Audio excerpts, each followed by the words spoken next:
اعوذ باللہ من الشیطان الرجیم، بسم اللہ الرحمن الرحیم۔ السلام علیکم ورحمۃ اللہ۔ سورۃ المائدہ آیت نمبر 22۔ قالوا يا موسى إن فيها قوما جبارين وإنا لن ندخلها حتى يخرجوا منها فإن يخرجوا منها فإنا داخلون۔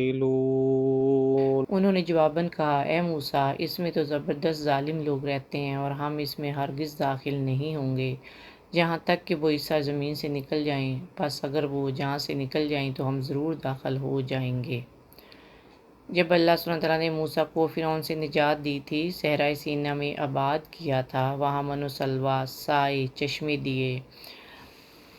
کیوں دیے تھے؟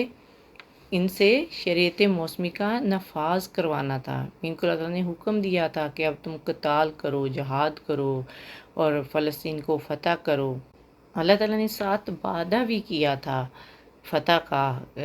یہ ضدی اور ڈھیٹ قوم تھی، مان کے نہیں دیتی تھی۔ انہوں نے کہا ہم تو تب جائیں گے جب ہم فلسطین کی تحقیق کریں گے۔ کچھ سردار تحقیق کرنے کے لیے گئے۔ موسیٰ نے کہا کہ جب تم تحقیق کر کے آؤ گے تو پہلے خبر مجھے دینا۔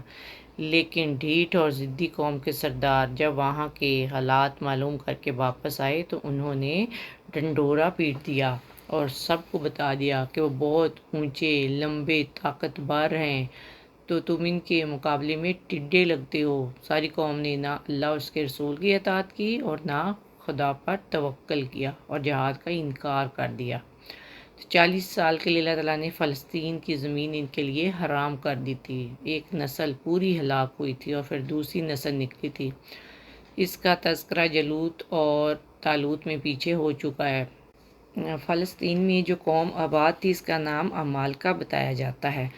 بنی اسرائیل ان کی بہادری کے قصے سن کر ڈر گئے اور ہمت ہار بیٹھے۔ ان کی نیت جہاد کرنے کی بالکل نہیں تھی کیونکہ وہ عمالقہ قوم سے مرعوب ہو چکے تھے اور وہ جہاد کرنے سے دستبردار ہو گئے تھے، اور انہوں نے اللہ کے رسول موسیٰ علیہ السلام کے حکم کی بالکل پرواہ نہیں کی اور نہ ہی اللہ تعالیٰ نے ان سے جو نصرت اور کامیابی کا وعدہ کیا تھا اس پر یقین کیا، کیونکہ اللہ تعالیٰ نے تو ان سے وعدہ کیا تھا کہ تم نے صرف دروازے سے انٹر ہونا ہے، پھر فلسطین کی پوری سرزمین تمہیں مل جائے گی۔